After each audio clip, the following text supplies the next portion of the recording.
ఇతరులను తగ్గిస్తూ నిన్ను నువ్వు హెచ్చించుకుంటూ ప్రార్థన చేస్తే అటు ప్రార్థన దేవుడు వినడు.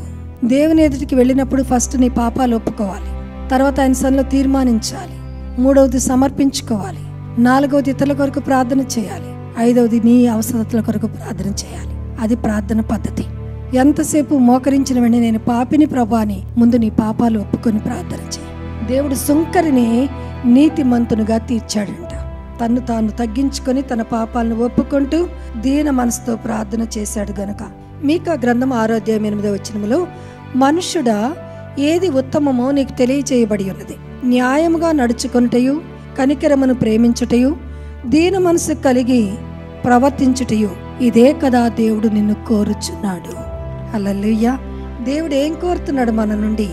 న్యాయంగా నడుచుకోమంటున్నాడు, కనికరము కలిగి ఉండు అంటున్నాడు, దీన మనసు కలిగి ఉండు అంటున్నాడు, అందరినీ ప్రేమించు అంటున్నాడు.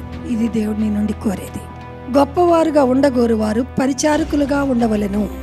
ఎప్పుడైతే నిన్ను నువ్వు తగ్గించుకొని పరిచర్యను చేస్తావో దేవుడు నిన్ను హెచ్చిస్తాడు.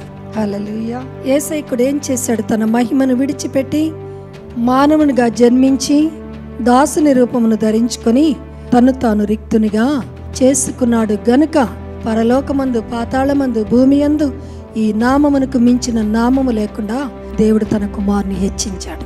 కనుక మనము కూడా ఏం చేయాలి? మనల్ని మనం తగ్గించుకొని పరిచర్య చేసినప్పుడు దేవుడు ఒక దినాన మనకు అధికారమును అనుగ్రహిస్తాడు. హల్లెలూయా.